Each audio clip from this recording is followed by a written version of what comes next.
TV Aberta São Paulo, no Quality by Mara Cedro de hoje, estamos recebendo a psicóloga clínica Luana Morena. Gente, um trabalho maravilhoso, principalmente nessa pandemia que nós estamos passando, né? Onde a ansiedade, onde a gente fica, sabe, olha, nem dorme direito. 100% online as consultas, então vale a pena, sabe? Vale a pena para que a gente possa atravessar de uma forma sadia e saudável a nossa mente e mantendo o físico, o corpo também em dia. Confiram.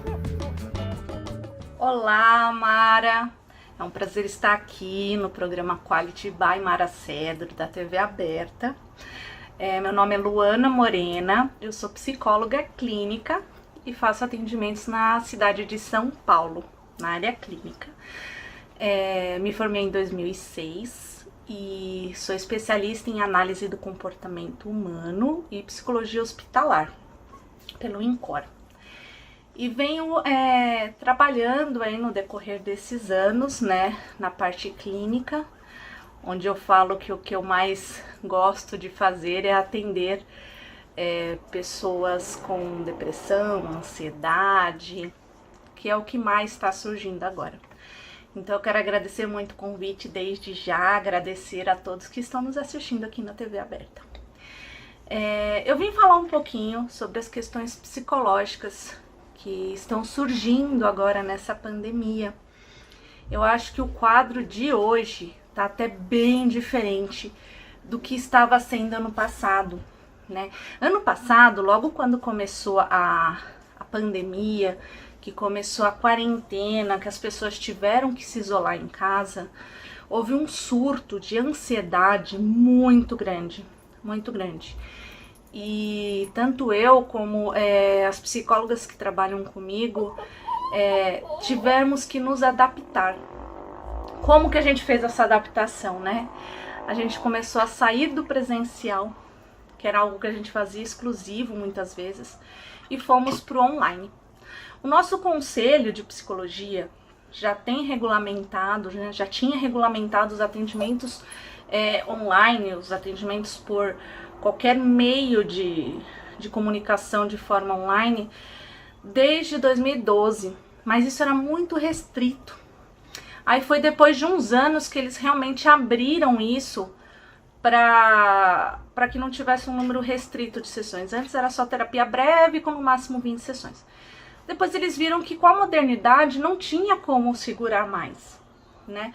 E para conseguir atender toda a população e oferecer um serviço que alcançasse todos, eles acabaram tirando essa restrição e implantaram um sistema de cadastro, onde o profissional ia no EPSI e se cadastrava para poder estar apto a fazer atendimentos online. Então hoje o paciente consegue entrar no site do Conselho de Psicologia, lá no EPSI, pesquisar quais psicólogos que atendem online e contatar essas pessoas para conseguir fazer os atendimentos online. Então assim, foi uma mudança muito grande, uma vitória muito grande, porque hoje você não consegue passear na rua sem ver pelo menos uma pessoa com um celular na mão e com internet. Né? A cidade já é preparada com alguns pontos de Wi-Fi gratuito e realmente é difícil você ver alguém sem celular, né?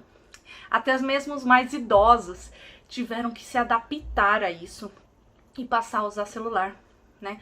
Eu lembro quando meu avô começou a ter que usar mais o celular, quando ele trabalhava na rua com vendas, ele usava muito pouco, né?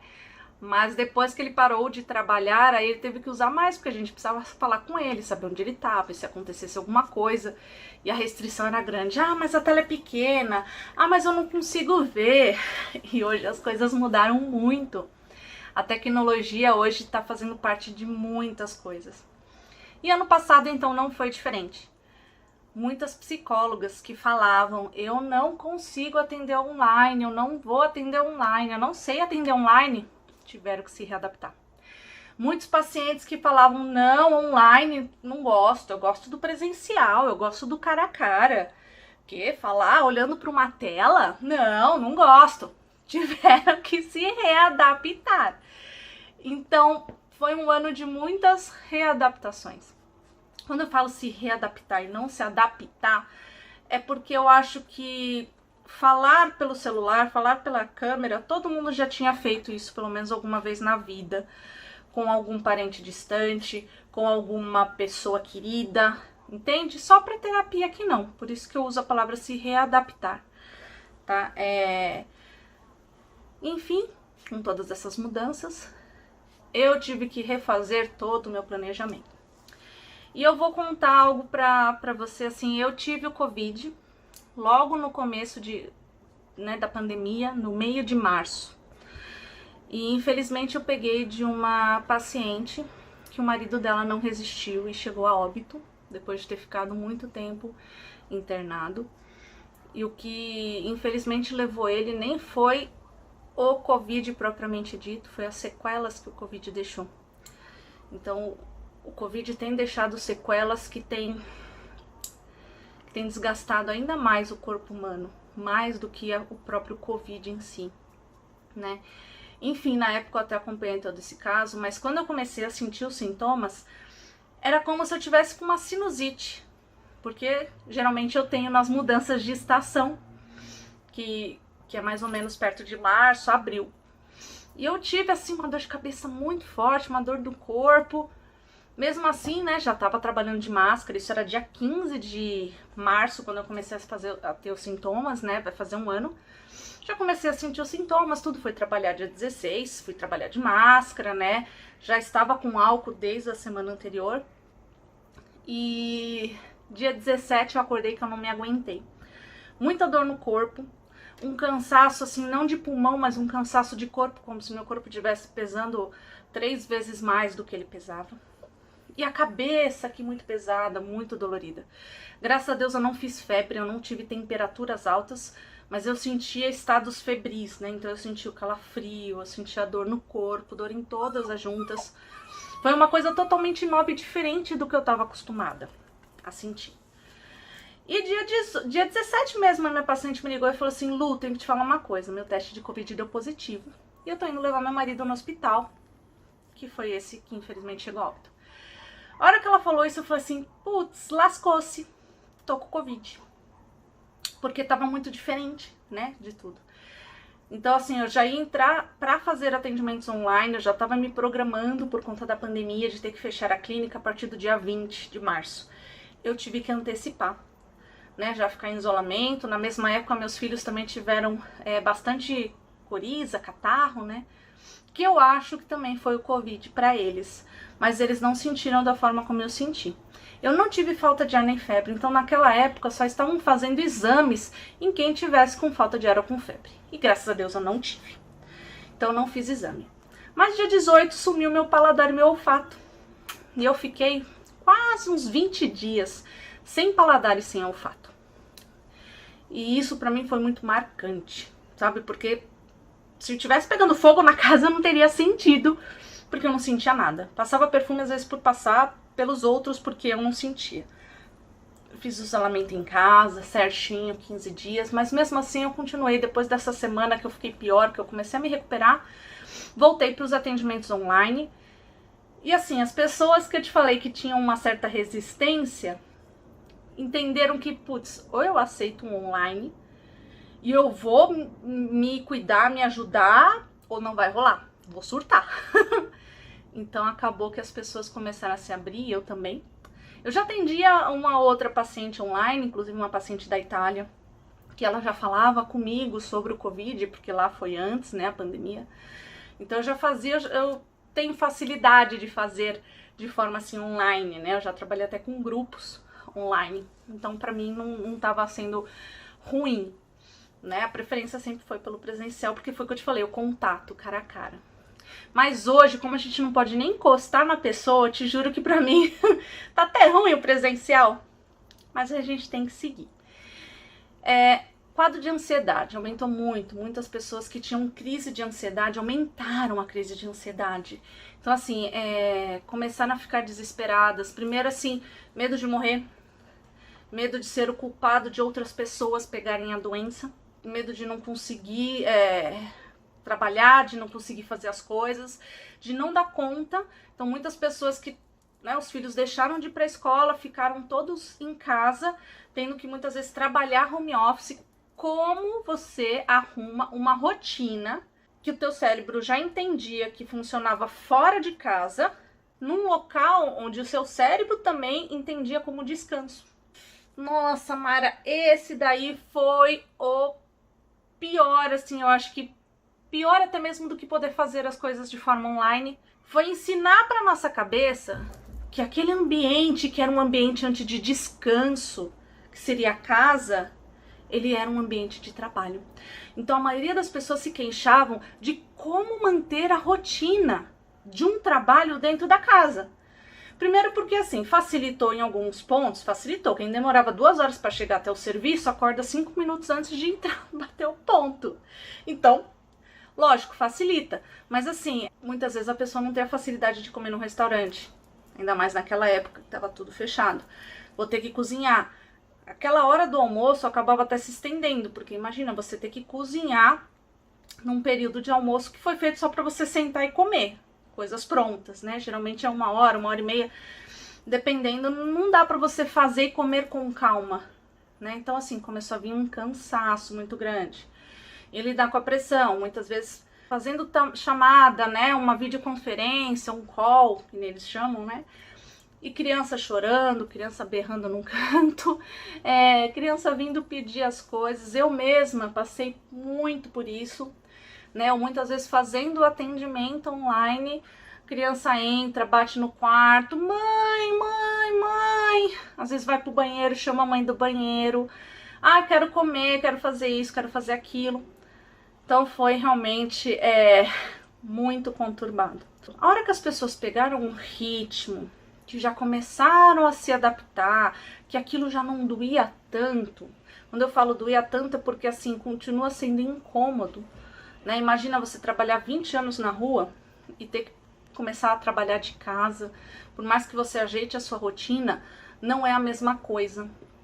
Não dá a mesma sensação, às vezes o mesmo pique do que você estar fora, né? Começou a vir problemas de... E agora? Tá bom, tá tudo bem? E se voltar?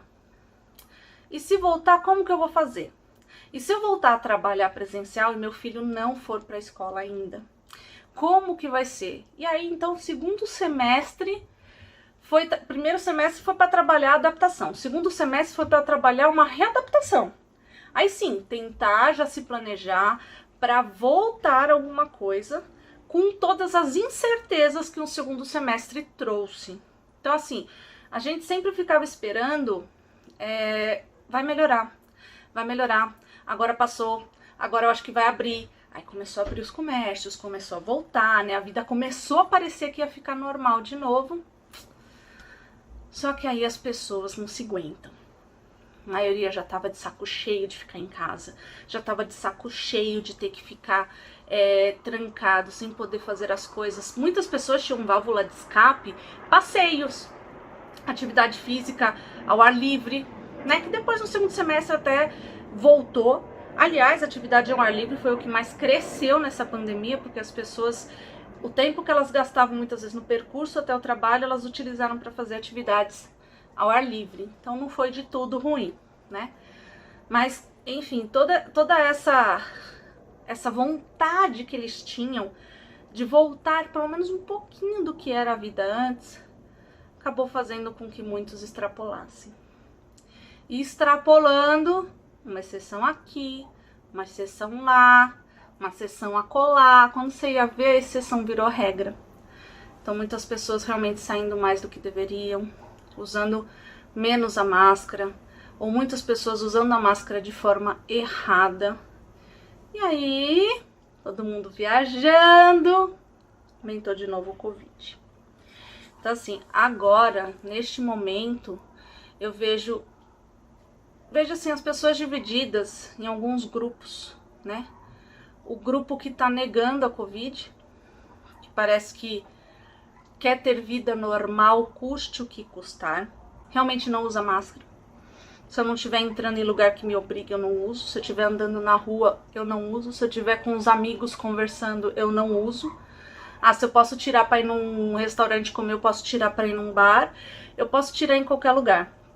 Então é aqueles que parecem que negam a gravidade da Covid. Por outro lado, também tem aqueles que estão cada vez mais trancados e mais aborrecidos, porque imagina você estar trancado, fazer tudo certo e ainda ver os casos aumentarem. Então eu tenho pacientes extremamente revoltados com isso, mas ao mesmo tempo com medo e continuando seguindo os protocolos. E tem os que estão no meio termo, entendeu? Não se trancam em casa, mas quando saem, tomam os cuidados necessários. Então eu percebo que o primeiro grupo é, infelizmente, o que está tendo maior disseminação e é o que está fazendo aumentar os casos. Muitas pessoas que conseguiram passar ilesas a primeira onda do Covid não passaram da segunda onda. Então é muito triste ver isso, né? Eu ver o quanto que a população anda egoísta em alguns casos, sabe? Porque quando a pessoa pensa que tô cansado, máscara não serve pra nada, eu uso a máscara só porque é obrigatório, porque a máscara me sufoca, porque a máscara me incomoda, porque eu não consigo falar com a máscara. Eu vejo aí um egoísmo muito grande, sabe? E aí é outro ponto. O egoísmo é falta de conhecimento de como é a transmissão do Covid, ou é puramente uma falta de empatia pelo outro?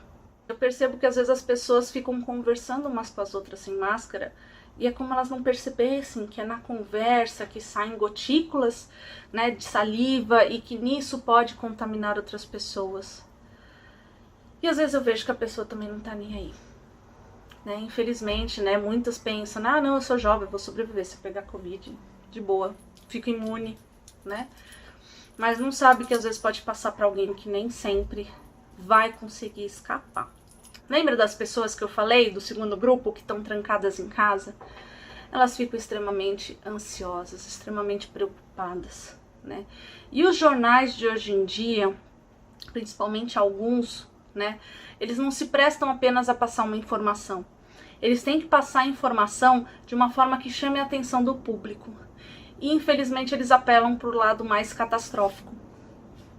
Para um ansioso, ter pensamentos catastróficos, ter pensamentos ruins é quase que cotidiano.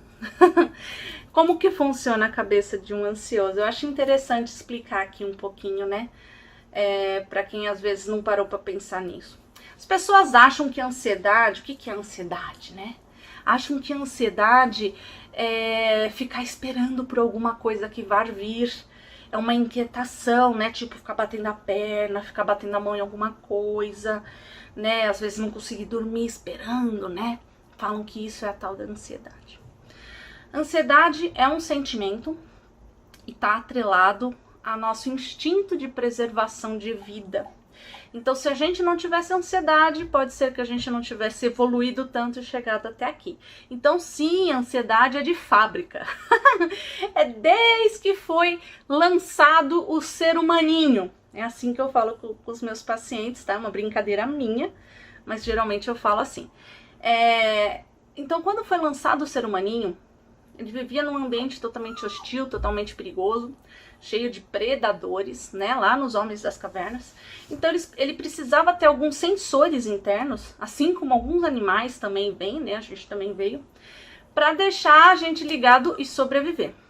Então o nosso raciocínio todo, o que ele faz? Ele faz essa sensação, esse sentimento de ansiedade, alertar a gente de alguns perigos e fazer com que a gente sobreviva.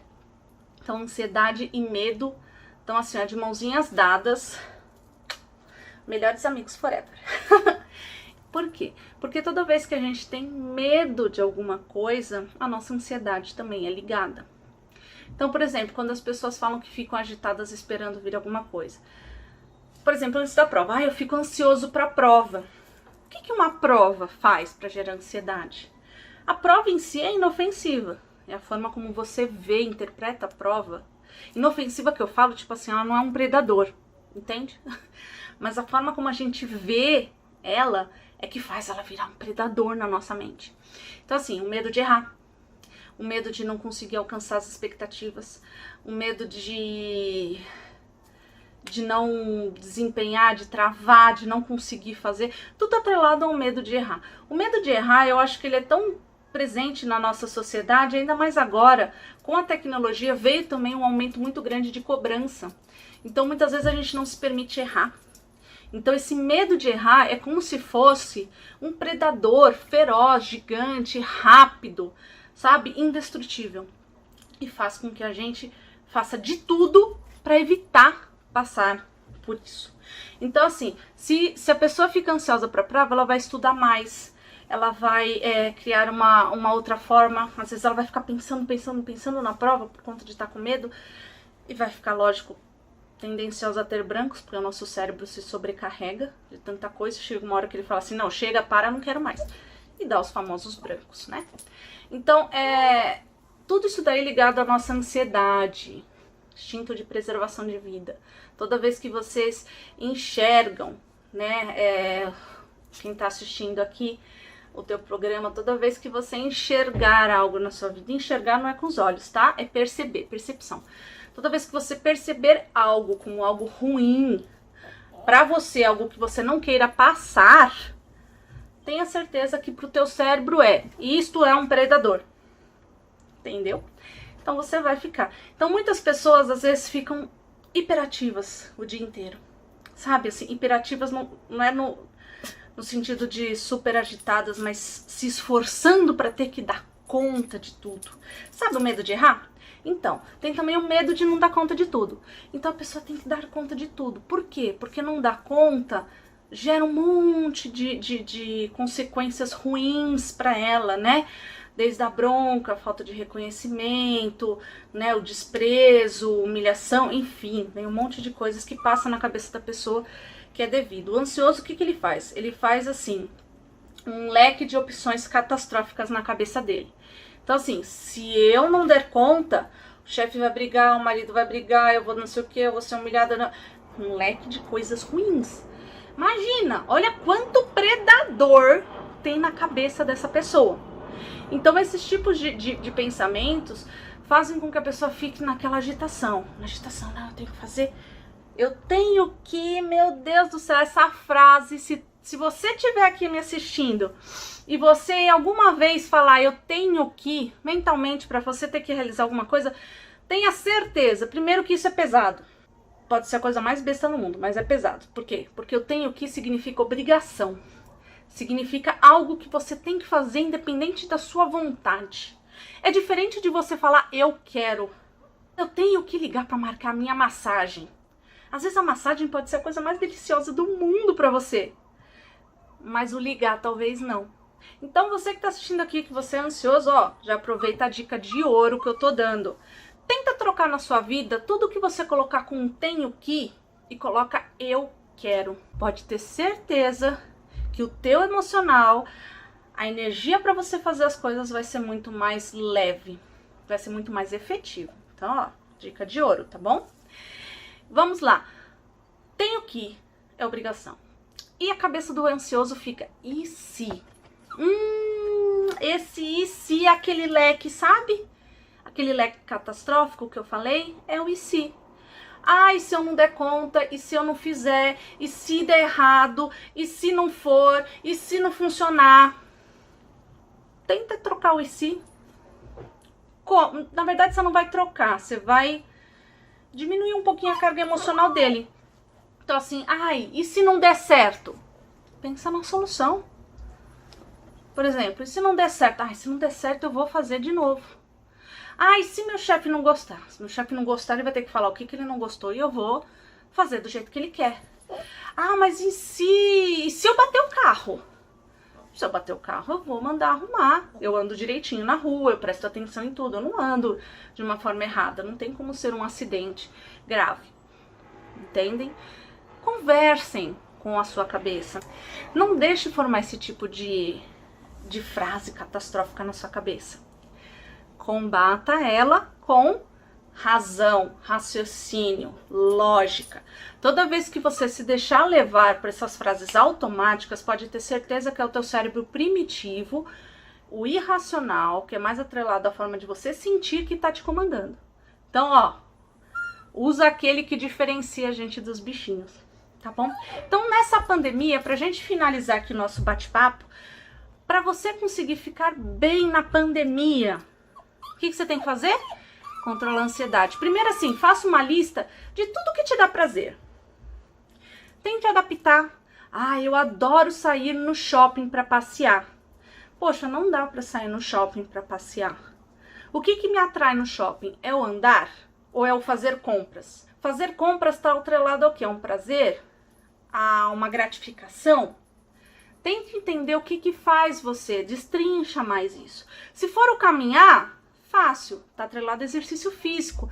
Tenta caminhar no quarteirão da tua casa, de máscara, com álcool gel, sempre tomando cuidado. Se é compras, você fazia compras impulsivas ou fazia compras necessárias? Se é compras necessárias, como que você pode resolver isso? Tem sempre, às vezes, alguma loja que está atendendo por WhatsApp. Você pode pedir e passar lá, retirar de uma forma menos prejudicial para você. Ah, mas eu não consigo. Então, não conseguir é muito relativo. O quanto que você quer conseguir ou quanto que o teu cérebro tá teimoso e não tá aceitando mudanças. Então, convido vocês a experimentar, a testar, a se conhecer melhor. Fazer as mudanças necessárias para que você consiga viver bem. Então, lista do que gosta e adaptação delas para você viver bem. Momento de prazer, momento de relaxamento e de dar risada. Se não dá para estar com a família, vamos se unir em vídeo. O mundo hoje está favorecendo muito isso. E é isso que eu queria passar. Muito obrigado, Mara, por esse convite, essa oportunidade de estar aqui para falar no seu programa e com todos aqui da TV Aberta. Um grande beijo!